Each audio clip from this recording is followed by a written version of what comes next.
semuanya, perkenalkan namaku Ananda Nurhaliza Fatmawati. Namaku Rans Putri Rahmadani. Nama aku Yelia Nostali. Aku Muhammad Andra Patria Hafiz. Kami dari kelompok 8 akan menjelaskan mengenai materi pengaruh cyber security terhadap sistem informasi manajemen. Selamat menyaksikan. Seiring dengan semakin majunya teknologi, berbagai istilah IT juga ikut semakin populer. Salah satunya adalah cyber security. Seperti halnya satpam yang melindungi rumah, cyber security dibutuhkan untuk menjaga perangkat, sistem, jaringan, dan data-data milikmu dari berbagai ancaman dunia maya. Apa sih sebenarnya cyber security itu? Apa saja jenis-jenis dan ancaman yang mungkin dihadapi terkait cyber security ini? Terus bagaimana langkah memperkuatnya? Mari kita dengar penjelasan ini. Cyber security berasal dari dua kata dalam bahasa Inggris, yakni cyber yang artinya dunia maya atau internet, dan security yang artinya keamanan. Secara istilah, cyber security merupakan bentuk perlindungan terhadap sistem yang terhubung ke internet. Ini termasuk perangkat keras ya teman-teman, perangkat lunak hingga data yang kamu miliki. Praktik cyber security dilakukan tidak hanya oleh individu tetapi juga oleh perusahaan dan instansi. Langkah ini akan membantu melindungi pusat data dan sistem komputerisasi dari akses yang tidak sah atau yang tidak dikenal. Strategi keamanan cyber yang mumpuni bisa memberikan perlindungan keamanan yang baik terhadap serangan yang dirancang untuk mengakses, mengubah, menghapus, atau memeras sistem dan data sensitif dari pengguna. Keamanan cyber juga berperan dalam mencegah serangan yang bertujuan untuk mengganggu atau bahkan menghentikan operasi sistem maupun perangkat. Istilah cyber security digunakan dalam berbagai konteks, mulai dari bisnis sampai komputasi seluler. Berdasarkan dari jenisnya, ia bisa dibagi ke dalam beberapa kategori umum. Yang pertama itu adalah keamanan jaringan. Ini merupakan praktik pengamanan jaringan dari penyusup, baik penyerang yang memang sengaja menargetkan sistem, maupun pihak yang mencari peluang. Lalu yang kedua itu ada keamanan aplikasi. Keamanan aplikasi itu berfokus untuk menjaga perangkat lunak atau software agar bebas dari ancaman. Lalu yang selanjutnya itu ada keamanan operasional.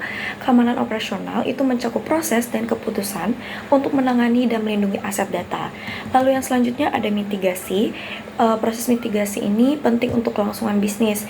Ini menentukan bagaimana langkah sebuah perusahaan atau organisasi dalam merespon insiden dunia maya atau peristiwa lain yang menyebabkan hilangnya data atau terganggunya kegiatan operasional. Terus yang terakhir ada edukasi terhadap end user. Keamanan data juga bisa terganggu karena faktor yang paling tidak terduga, alias yaitu manusia. Siapapun dapat dengan tidak sengaja memasukkan virus ke dalam sistem karena gagal mengikuti praktek keamanan yang baik. Oleh karena itu, pengguna juga harus diberikan edukasi terkait cara menghapus atau mengabaikan lampiran email yang mencurigakan, tidak menyambungkan USB drive yang tidak dikenal, mengganti password secara berkala, dan edukasi penting lainnya yang akan mendukung keamanan di organisasi ataupun perusahaan. Bagi kamu yang bekerja dengan menggunakan teknologi dan internet, itu pasti ada sejumlah ancaman cyber security yang perlu diwaspadai. Apa saja sih ancaman cyber security ini? Aku akan menyebutkan salah satunya, itu ada 3 ancaman cyber security. Yang pertama ada malware, terus yang kedua ada DOS atau denial of service atau penolakan layanan, dan yang terakhir yaitu phishing. Itu nanti akan dijelaskan oleh salah satu teman saya di menit selanjutnya ya. Nah, kita harus tahu nih bagaimana cara memperkuat cyber security ini. Nah, langkah apa saja yang bisa kita lakukan untuk memperkuat cyber security dan melindungi perangkat ataupun jaringan sistem milik kita? Yang pertama yaitu adalah terapkan update keamanan untuk sistem operasi dan perangkat lunak. Ini bisa membantu menutup celah dalam jaringan yang kerap dimanfaatkan oleh peretas. Selanjutnya adalah gunakan password yang kuat. Banyak sekali peretas yang berhasil masuk ke dalam jaringan dengan menebak password dan juga username. Hindari hal semacam ini dengan menggunakan password dan username yang tidak mudah ditebak, dan jangan lupa ganti password secara berkala untuk menghindari kebocoran ya.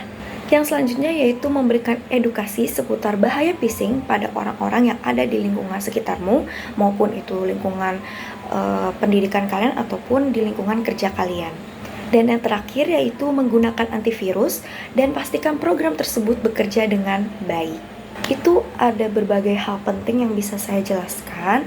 Nanti untuk lebih dalamnya tentang cybersecurity itu akan dijelaskan oleh teman-temanku di menit selanjutnya. Halo teman-teman, nah sekarang kita masuk ke materi yang pertama nih, yaitu manfaat cybersecurity. Kira-kira apa aja sih manfaat cybersecurity bagi sistem informasi manajemen? Yang pertama yaitu untuk melindungi data sensitif. Karena di dalam sistem informasi manajemen itu pasti ada data pelanggan ya teman-teman.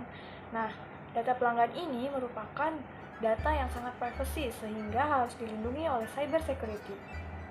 Kemudian ada rahasia dagang dan informasi keuangan sehingga harus dilindungi oleh autentikasi ganda untuk memastikan hanya orang yang berwenang yang bisa masuk.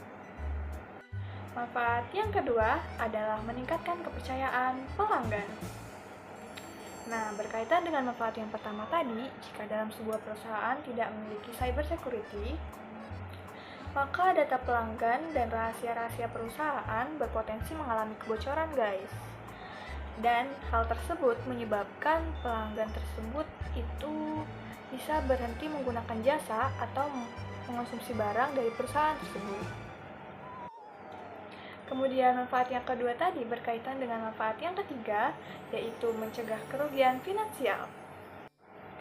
Ketika kepercayaan pelanggan sudah meningkat, maka setidaknya perusahaan tidak kehilangan pelanggan. Selain itu, kebijakan keamanan yang kuat juga membantu memastikan kontinuitas operasional dan menghilangi biaya pemulihan yang mahal akibat pelanggaran keamanan atau gangguan sistem. Kemudian manfaat yang selanjutnya yaitu pemulihan yang cepat. Jadi guys, maksud dari pemulihan yang lebih cepat ini yaitu ketika web dari sebuah sistem informasi manajemen mengalami serangan cyber, maka dengan cybersecurity tentu hal ini akan ditangani dengan cepat. Atau juga ketika website tersebut mengalami bug, maka dengan adanya cybersecurity ini, bug tersebut akan diatasi dengan cepat guys. Cybersecurity juga memiliki manfaat dalam keberlanjutan operasional, yaitu dengan menjaga kelancaran operasional sistem informasi, termasuk memastikan situs web dan layanan sistem informasi manajemen tetap aktif tanpa gangguan. Nah, manfaat yang selanjutnya adalah mengurangi risiko akses yang tidak sah. Untuk mengurangi risiko akses yang tidak sah dalam sistem informasi manajemen, itu juga dapat dilakukan oleh cybersecurity. Seperti manfaat yang pertama tadi guys, yaitu dengan langkah-langkah keamanan seperti autentikasi dua faktor atau enkripsi. Nah, manfaat yang terakhir adalah sebagai keamanan transaksi dan sistem online. Terutama bagi perusahaan yang bergantung pada transaksi online guys. Cybersecurity memastikan keamanan transaksi dan mencegah serangan seperti pencurian data pelanggan dan informasi pembayaran, supaya nantinya informasi tersebut tidak disalahgunakan ya. Di sini aku mau kasih tahu kalian semua mengenai contoh penerapan cybersecurity dalam perusahaan.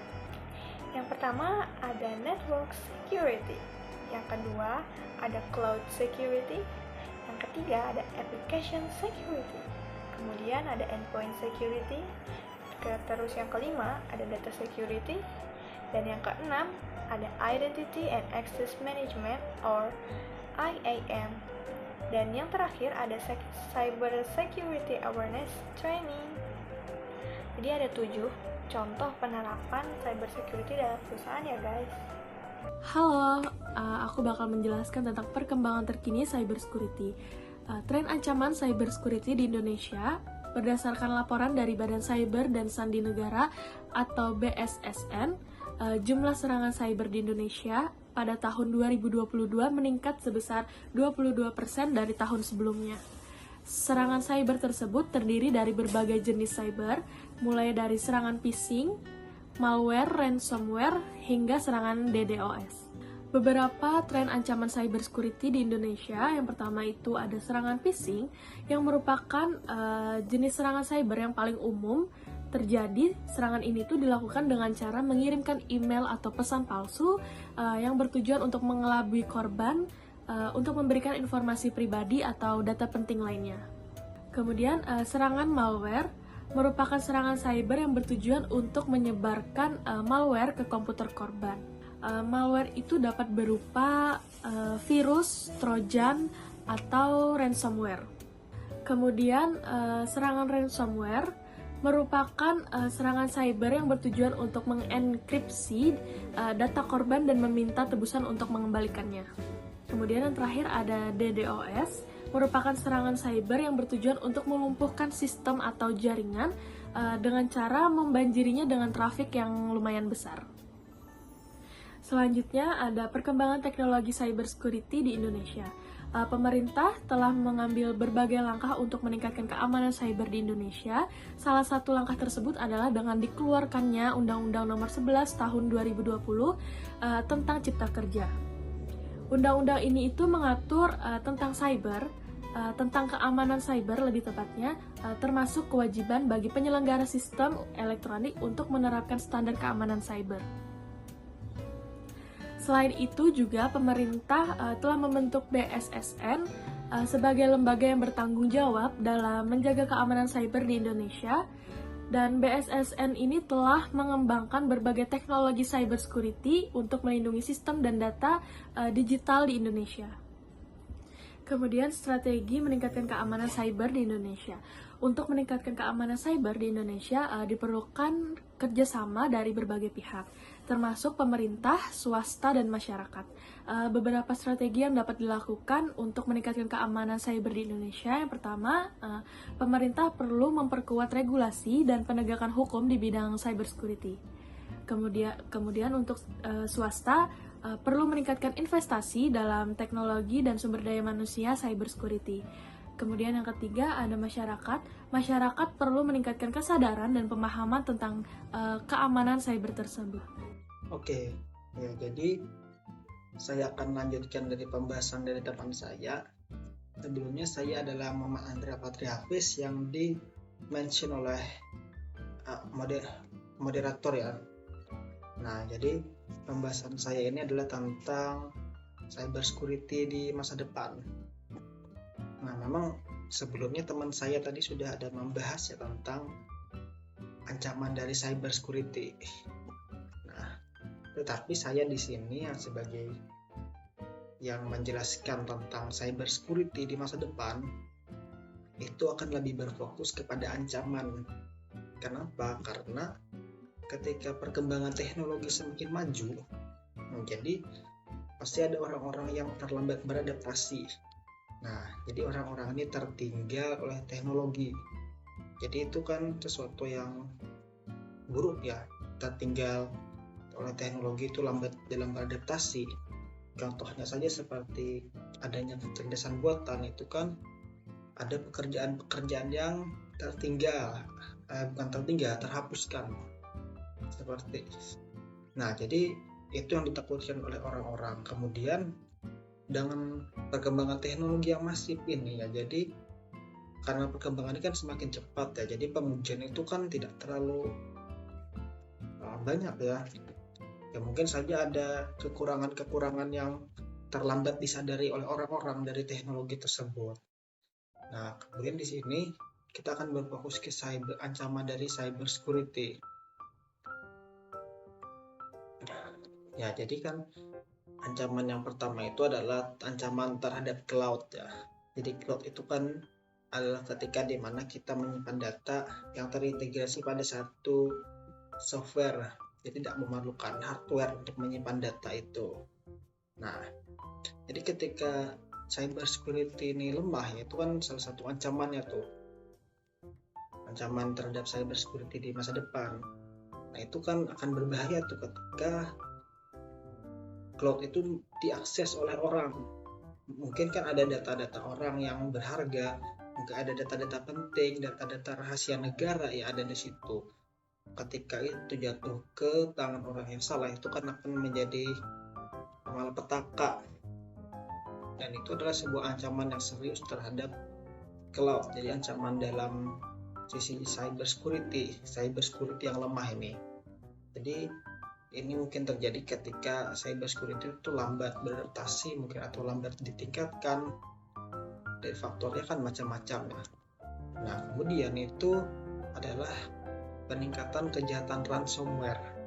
Jadi mungkin cyber security ini kan di masa depan meningkat. Nah, jadi otomatis ancaman itu pun akan meningkat, karena ketika kita memasuki penemuan baru itu akan menimbulkan masalah yang baru. Nah, contohnya untuk ransomware ini kan seperti yang terjadi baru-baru ini ya. Jadi ketika Kominfo, Kementerian Informasi dan Teknologi Indonesia ini kebobolan di pusat data nasional. Jadi pusat data nasional ini kemasukan dari ransomware. Nah, kenapa ini terjadi? Ini terjadi ya disebabkan penyebab ini masih perkiraan dari orang ya. Diperkirakan karena ada petugas yang mengklik link sembarangan. Nah, memang terdengar sepele ya, cuma kan ini salah satu alasan juga kenapa ini menjadi sumber masalah, yaitu lambatnya orang beradaptasi terhadap lingkungan. Jadi dia tidak mengetahui apa masalah yang mungkin ditimbulkan dari mengklik link sembarangan mengklik link tersebut secara sembarangan. Nah, kemudian ketika diserang ransomware, ketika pertahanan cyber security itu lemah, bahkan kemarin kan itu tidak mampu dikembalikan data-datanya. Jadi ya pemerintahnya bisa pasrah, dan kembalinya data pun karena rasa kasihan dari peretas tersebut. Itu kan sungguh memalukan ya, ketika tertinggal dalam misi teknologi, bahkan ketika diretas pun pemecahan masalahnya itu terjadi karena rasa kasihan dari penjahatnya. Nah, yang kemudian ada untuk sistem kerja remote. Nah, sistem kerja remote ini kan sudah tren ya zaman sekarang, ketika orang lebih memilih untuk freelance di rumah. Nah, jadi itu kan akan meningkatkan ancaman-ancaman juga kan, karena kan semakin luas kan yang tersedia, semakin terancam juga tuh dari perkembangan teknologinya.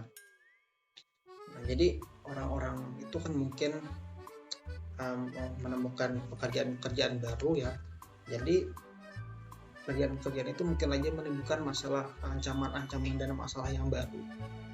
Kemudian ini ada ancaman terhadap data pribadi. Nah, data pribadi ini kan berhubungan dengan cloud itu ya. Jadi memang peningkatan data pribadi ini memang perlu ditingkatkan lagi, karena memang banyak kasusnya pemerintah Indonesia ini kan kebobolan data dan datanya tuh dijual di situs gelap. Nah, jadi seperti itu ya dari ancaman-ancamannya. Kemudian kalau berbicara ancaman, pasti orang akan berpikir tentang cara mengatasi dari ancaman tersebut. Jadi bagaimana mengatasinya itu sudah dirangkum di sini, ada pengembangan regulasi berkelanjutan. Jadi pemecahan masalah itu dikembangkan terus-menerus. Dan semakin berkembang zamannya, memang cyber security itu harus selalu ditingkatkan, karena memang ancamannya meningkat, jadi pertahanannya juga harus ditingkatkan. Kemudian asuransi cyber itu perlu ditingkatkan juga, jadi memang itu anggarannya memang perlu ditingkatkan, tapi itu perlu dilakukan pengawasan juga supaya anggaran-anggaran itu tidak disalahgunakan ya oleh pihak-pihak yang tidak bertanggung jawab.